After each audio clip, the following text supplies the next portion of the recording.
Good morning. আমরা এখন আছি পেহেলগামে। আজকে আমরা লোকাল সাইট সিইং এ বেরোবো। তো আমাদের ট্যাক্সি স্ট্যান্ড থেকে আমাদের গাড়ি বুক করা হয়ে গেছে, ইনোভা গাড়ি। এবিসি পয়েন্ট ঘুরবো, তো এর জন্য যেটা রেট দিয়েছে 2700 টাকা।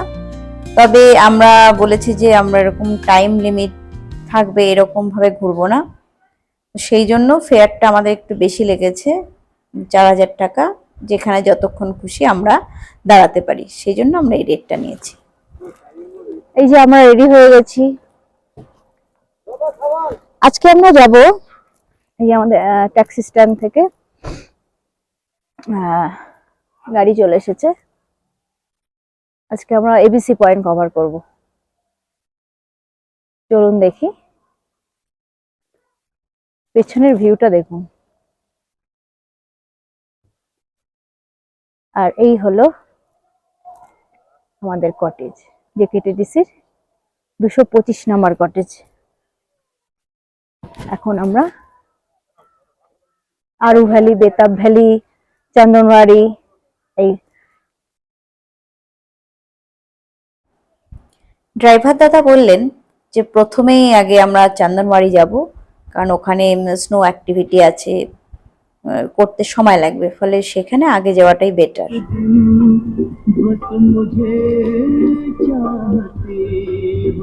চন্দনবাড়ি যাওয়ার পথে এত সুন্দর দৃশ্য, চোখ পুরো জুড়িয়ে যাচ্ছে।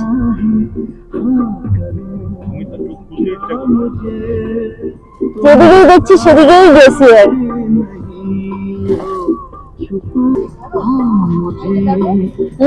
গ্লেসিয়ার না, ওখানে বড়।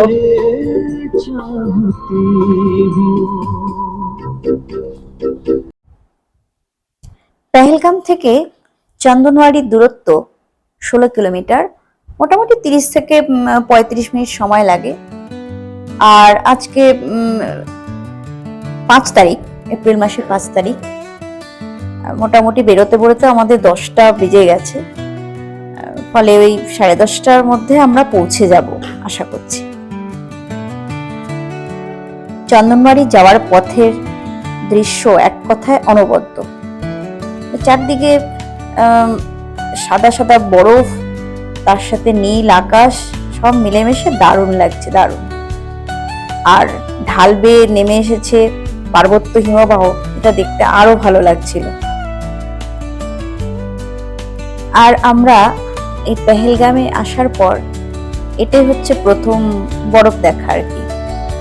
তো এক্সাইটমেন্টটা একটু বেশিই ছিল যে এত সুন্দর চারদিকে সাদা বরফ দেখতে পাচ্ছি, আর আকাশটাও মানে ওয়েদারটাও এত ভালো যে খুবই ভালো লাগছে আর কি।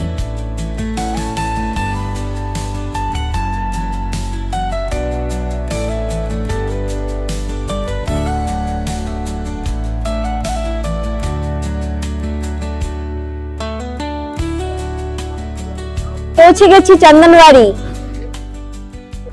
দেখুন এর বিউটি, পুরো বরফ, বরফে ঢাকা, খুব সুন্দর।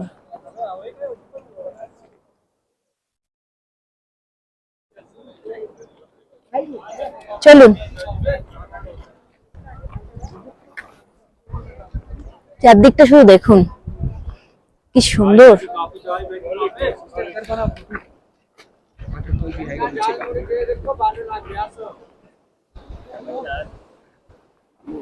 কি হলো এসো না, কি করছো?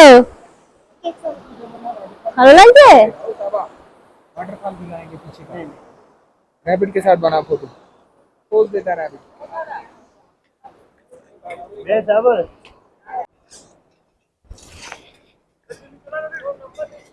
এখান থেকেই জুন মাসে যখন খুলবে রাস্তা, অমরনাথে যাত্রা শুরু হবে।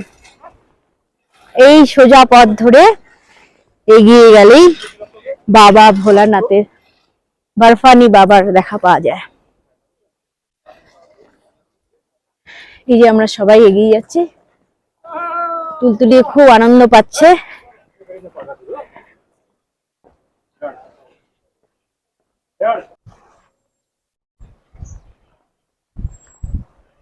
চোখ ঝলসে যাচ্ছে জানেন তো,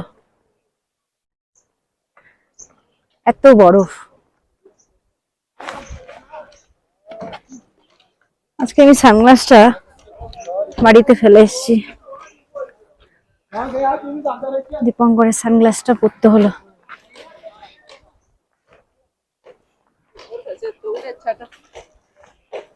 ठीक है मतलब ठंडा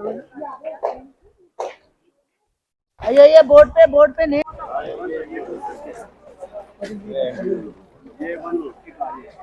বেশ ভিড় আছে।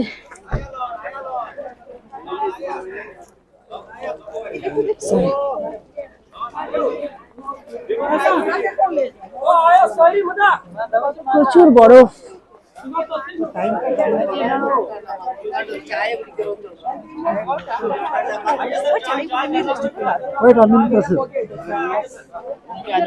बात करना हो जाएगा।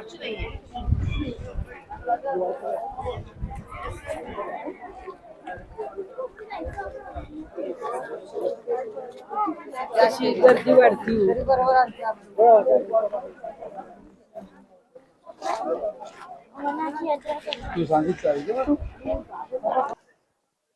দেখুন এই জায়গার দৃশ্য, চন্দনবাড়ি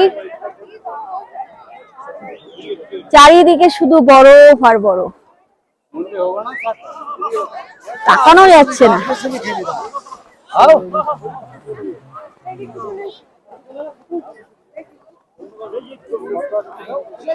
তো এইরকম দৃশ্য দেখতে হলে আপনাদের কিন্তু এই টাইমে এপ্রিল মাসে বা মার্চ মাসে আসতে হবে, তাহলে এত সুন্দর দৃশ্য দেখতে পাবেন। খুব সুন্দর।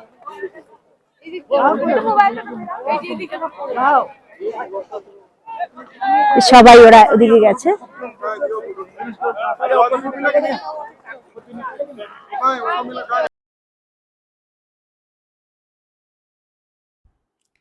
চারদিকে এত বরফ দেখে না নিজেরা একদম ছোট হয়ে গেছিলাম। আমরাও খেলছিলাম, বাচ্চারাও খেলছিল, তার সাথে চলছিল ছবি তোলা, রিল বানানো। আর ওখানে অনেক কয়েকটা অ্যাক্টিভিটিও দেখলাম, স্লেজ গাড়ি ছিল, তাছাড়া অনেক ফটোগ্রাফাররা ঘুরে বেড়াচ্ছে ছবি তুলবো কিনা। নিজেরাই ছবি তুলছিলাম, আর কাউকে দিয়ে ছবি টবি তুলিনি। তবে মনে হচ্ছিল যে ছবি তুললে বোধহয় ভালোই হতো।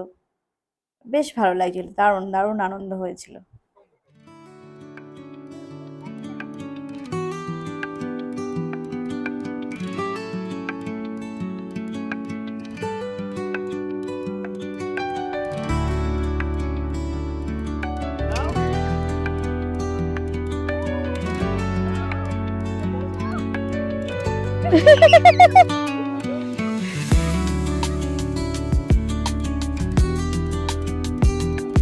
মনে হচ্ছে তোকে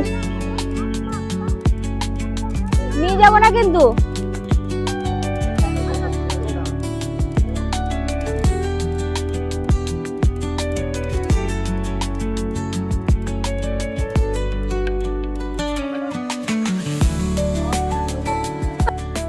খুব আনন্দ করলাম আজকে।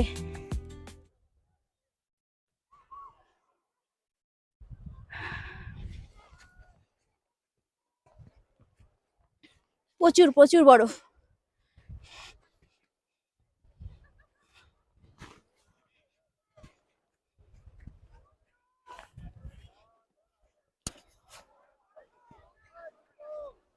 শোনা শোনা শোনা তাকা শোনো,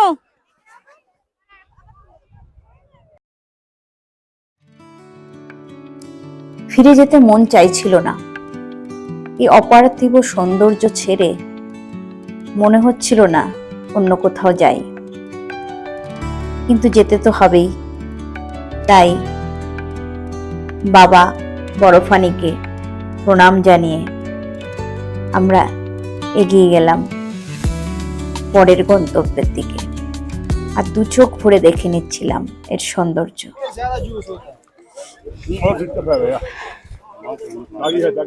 আমরা চন্দনাড়িতে এসে এই যে অ্যাপেল জুস খাচ্ছি। যাইবু কেমন লাগছে? দারুন, একদম ফ্রেশ অ্যাপেল, খুব মিষ্টি।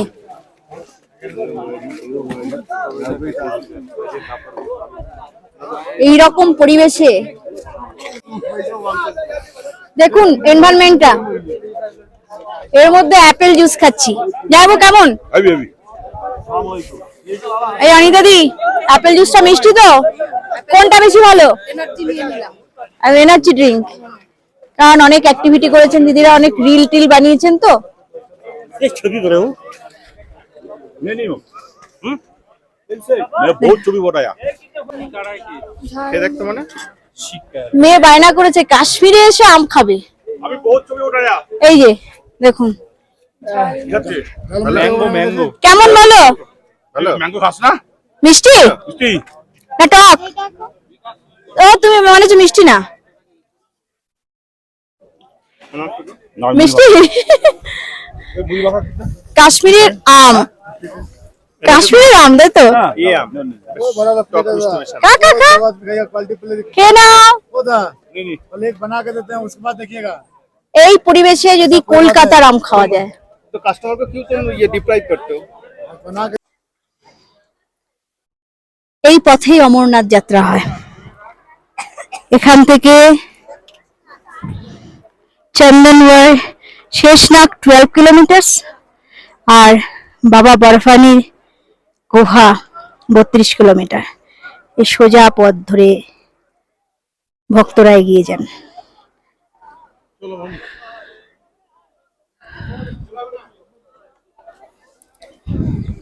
জয় বাবা ভোলানাথ।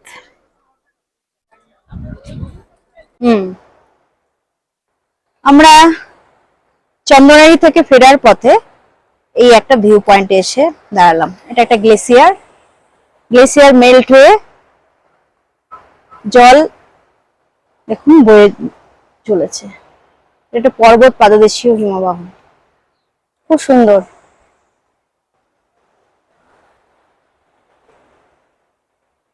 ওই ওপর থেকে পুরো ঢাল বেয়ে নেমে এসে এখানে জমা আছে। স্নো লাইনটা এখানেই রয়েছে।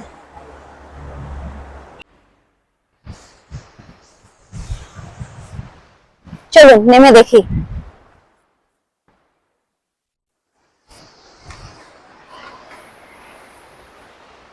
ওইখানে যাব।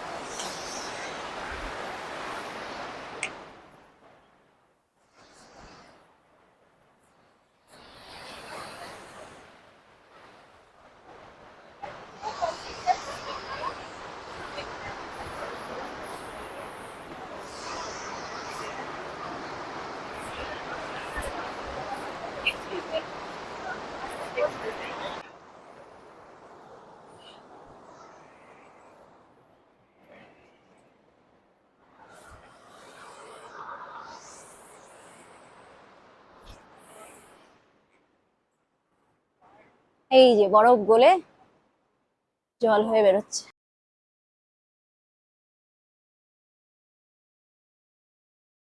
এত কাছ থেকে গ্লেসিয়ার দেখে মানে এত আনন্দ হচ্ছিল, মানে ভাষায় প্রকাশ করতে পারছি না, দারুণ লাগছিল।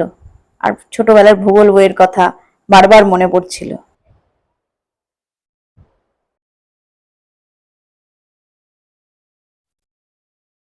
এবার আমাদের যেতে হবে।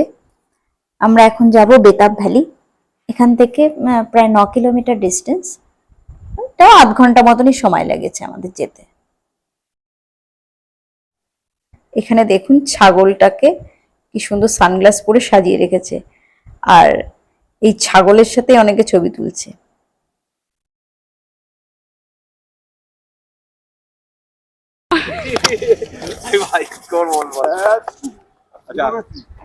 আমরা বেতাব ভ্যালিতে চলে এসেছি।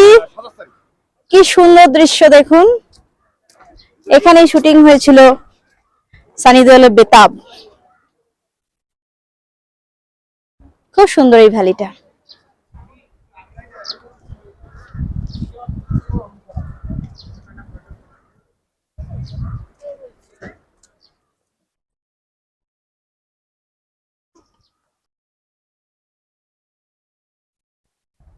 তবে আমি একটা কথা বলবো, বেতাব ভ্যালি আমার দেখা ভ্যালির মধ্যে এখানে আমার খুব ভালো লেগেছে। খুবই সুন্দর দৃশ্য, মানে এত সুন্দর চারপাশের ভিউ, সব মিলিয়ে এক কথায় অনবদ্য। সব থেকে সুন্দর ভ্যালি কাশ্মীরের আমার এটাকেই বেশি লেগেছে। এখানে দেখুন, অ্যাডাল্টদের জন্য পার হেড 100 টাকা, আর চিলড্রেন 6 থেকে 12 বছরের মধ্যে হলে 50 টাকা করে এন্ট্রি ফি লাগছে।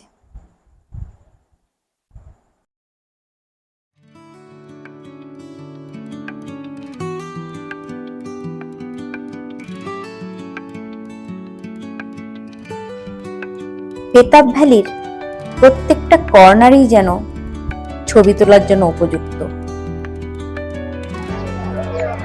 বেতাব ভ্যালির ভেতরে এইরকম দৃশ্য।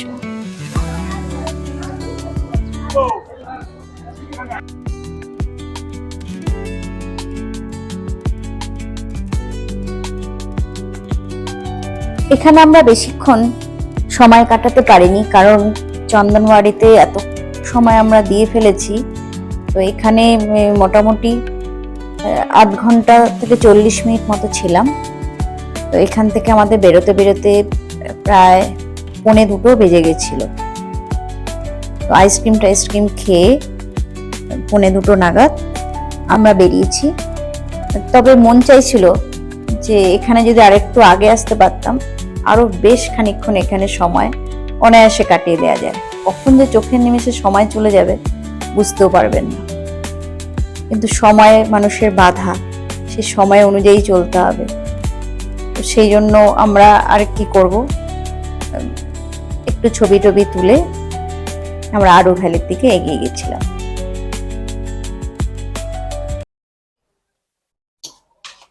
আমরা আরু ভ্যালিতে এসে প্রথমেই আগে লাঞ্চ করে নিচ্ছি।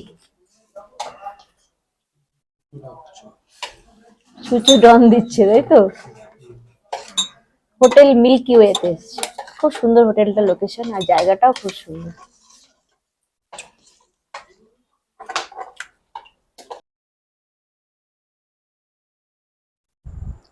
তবে আরু ভ্যালিতে এসে আমরা প্রথমে খাওয়া দাওয়া করেছি ঠিকই, মানে এত খিদে পেয়ে গেছিল, 3টে প্রায় বেজে গেছিল খেতে খেতে। তো এই যে হোটেল মিল্কি ওয়ে, দেখতে অবশ্যই চাকচিক্য অনেক, কিন্তু দাম, অতিরিক্ত দাম নিয়েছে। আমরা মাটনের একটা থালি নিয়েছিলাম, 3-4 জন, আমরা এতজন মিলে আর কি প্রায় 4000 টাকার মতো বিল হয়ে গেছিল। মানে এত দাম বেশি ছিল, আমরা বুঝতে পারিনি। আমরা আছি আরু ভ্যালিতে। এই দেখো, ওই পেছনে দেখতে পাচ্ছেন জেকেটিটিসির কটেজ। এখানে এসে মনে হচ্ছে যে 3 দিন আমরা পহেলগামে ছিলাম, একদিন এই জেকেটিটিসি এই কটেজটা থাকতে পারলে ভালো হতো। এত সুন্দর ভিউ। এই আরু ভ্যালিতেই আছে মুন্নির বাড়ি, বজরঙ্গি ভাইজানে। সেটা একটু হেঁটে যেতে হয়, জানি না যাবো কিনা। চলো, না শুরু করলে যাবা কি করে, চলো দেখে যাবো না, এদিকে আয়। খুব সুন্দর এই ভ্যালি, কিন্তু আরু ভ্যালি আসলে কিন্তু একটা হিল এরিয়া, হিল এরিয়ার মধ্যে ভ্যালি। আমরা পেহেলগামে দেখেছি একদম ফ্ল্যাট, কিন্তু এখানে কিন্তু তা নয়, যথেষ্ট উঁচু জায়গা এবং ঠান্ডা। দেখেছি আরু ভ্যালির বুক চিরে বয়ে চলেছে লিডার নদী, আর এটাই হলো কোলাহই গ্লেসিয়ার ট্রেকের বেস ক্যাম্প। এছাড়া তারসাল লেকে যারা ট্রেকিং এ যায়, আরো এখানে হাইকিং আছে অনেক। আমরা এসেছি বজরঙ্গি ভাইজানের যে শুটিং হয়েছিল সেই মুন্নির বাড়ি দেখতে, আরু ভ্যালিতে। আরু ভ্যালি থেকে একটু ওপর দিকে আসতে হয়। আর এই যে পেছনে এখান থেকে দেখুন, এই যে ভেড়াগুলো দৌড়াচ্ছিল এই ভ্যালিতেই। কি চেনা যাচ্ছে জায়গাটা? এটা হচ্ছে সেই মুন্নির বাড়ি। আমরা বজরঙ্গি ভাইজানের শুটিং এ দেখেছিলাম যে মুন্নি একটা সুন্দর ভ্যালির মধ্যে থেকে দৌড়ে আসছে ভেড়ার পালের সাথে, আর সেই দৃশ্যটা এখনো চোখে ভাসে। তো এই ভ্যালিটা এসে একদম মানে কি বলবো, মিলে গেছে আর কি। আর এই মুন্নির বাড়ি দেখানো হয়েছিল যে বজরঙ্গি ভাইজানের সুলতানপুর, পাকিস্তানের। এটা আসলে আর সুলতানপুর নয়, এটা ইন্ডিয়ারই একটা গুজ্জারদের বসতি। আসলে এই জায়গাটা আরু ভ্যালির থেকে আরেকটু ওপরে উঠতে হয়। সেখানেও একটা গার্ডেন আছে আরু ভ্যালির ওপর দিকে, অরিজিনাল যেটা ভ্যালি আর কি। নিচটা অনেকে নিচটা ঘুরেই চলে যায়, তো আমরা ওপরে এই মুন্নির বাড়ি দেখবো বলেই ওপরে এসেছিলাম ঘোড়া করে, কারণ হেঁটেই আসা যায়। তবে আমাদের বিশেষ সময় ছিল না, দেরি হয়ে গেছিল, সেই জন্য আমরা ঘোড়া নিয়েছিলাম। 300 টাকা করে পার হেড নিয়েছে আর কি। আর এই সুলতানপুর আর কিছুই নয়, গুজ্জারদের একটা বসতি। এই জায়গাটাকে বলে আরু ব্রেড, এই উপরটাকে বলে আরু ব্রেড। তো দেখুন কি সুন্দর ভ্যালিটা। আসলে এখানে যখন শীতকালে আর কি পুরো বরফে ঢেকে যায়, সেই বরফ গলে যাওয়ার পর এরকম কুচি কুচি ঘাস বের হয়েছে, যার জন্য ওই যে পেছনটায় ওই যে দেখুন গুজ্জারদের বাড়ি। এখানে প্রায় 100টা ঘর মত। এই যে বাড়িটা দেখতে পাচ্ছেন, এটাই হচ্ছে সেই মুন্নির বাড়ি। ওরা কেউ ছিল না, তো যে বাচ্চাটি আমাকে নিয়ে এসেছিল ছবি তুলে, এই যে ও ইনায়েত, ওর নাম হচ্ছে ইনায়েত, ও এই নিয়ে এসেছিল যে মুন্নির বাড়ি দেখাবে। তো অনেক কথা আমাকে বলছিল যে কিভাবে এইখানে শুটিং হয়েছিল, আর কোন ঘরটায় মুন্নি ছিল শুটিং এর সময়। যে সবাইকে যে দেখানো হয়েছিল, সভা বসেছিল না একটা, যে সবাই মিলে আলোচনা করছিল মুন্নি হারিয়ে যাওয়ার পর, সেই জায়গাটা ও আমাকে দেখাচ্ছিল কোন জায়গাটায়। এই যে দেখুন এই সামনেটায়, এখানটায় এরকম খাট পেতে বসেছিল। এই সময় এই জায়গাটাকে মানে আরো ঘাস ছিল এই জায়গাটায়। তবে এরকম এপ্রিল মাসে শুটিং হয়েছিল, যার জন্য চারদিকে স্নো কেপড মাউন্টেন দেখা গিয়েছিল। আমি ওকে বারবার করে বলছিলাম যে ওরা কোথায়, বাড়িতে যারা ছিল, বলে ওরা এখন নেই, কোথাও একটা গেছে। তো ও আবার আমাকে ওদের যে ঘরের ভেতরটা আমাকে দেখালো, যে আর এত সহজ সরল, কি বলবো, মানে আমরা শহরের মানুষজন আমাদের মনে অনেক কিছু থাকে যে অচেনা ব্যক্তিকে ঢুকতে দেবো কিনা, যে চলো চলো দেখো আমাদের ঘর কেমন। আমরা ঢুকেছিলাম, এত মানে দেখে মনে হলো সত্যি ওরা এত কষ্ট করে থাকে। ওরা 6 মাস এখানে থাকে, যে বরফ গলে যাওয়ার পর এখানে থাকে, আবার নেমে যায়, যখন শীতকাল আসে তখন নেমে যায়। ওদের রান্না হচ্ছিল, দেখুন কিভাবে ওরা মানে এত কষ্ট করে ছোট্ট জায়গার মধ্যে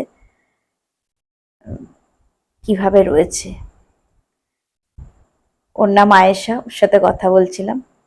তবে ওরা পুরো নোমাডিক লাইফ লিড করে না, ও কিন্তু স্কুলে যায়।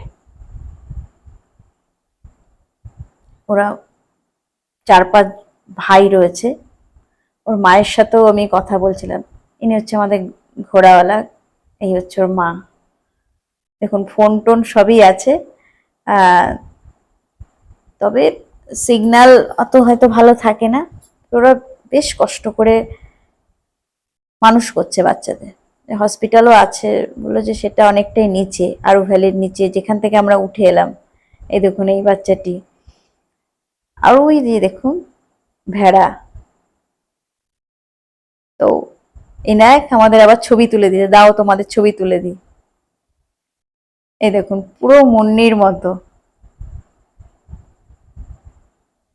দারুণ লাগছিল এই জায়গাটা।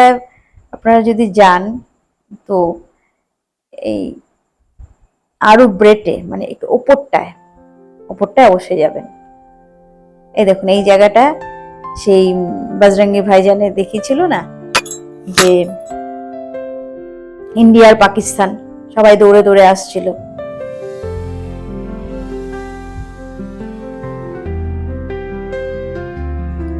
গুজ্জাররা মোটামুটি ঘোড়া পালন আর হচ্ছে মেষ পালন করে ওদের দিনের রোজি রোজগার আর কি দিন গুজরান করে আর কি। তো এই যে দেখুন এই দৃশ্যটা একেবারে মনে হচ্ছে যেন চোখের সামনে ভেসে উঠেছে সিনেমা শুটিং এর। আর এইখানে দেখুন এই যে ইন্ডিয়া পাকিস্তান দেখানো হয়েছিল, সবাই দৌড়ে দৌড়ে আসছিল। এই ফেন্সিং এর ওই পারে ছিল পাকিস্তান আর এই পারে ছিল ইন্ডিয়া, আর এই নদীটা ক্রস করে এদিকে আসলেই ইন্ডিয়া, এটাই দেখানো হয়েছিল। এই শুটিং স্পটটা এখানেই ছিল, দারুণ লাগছিল।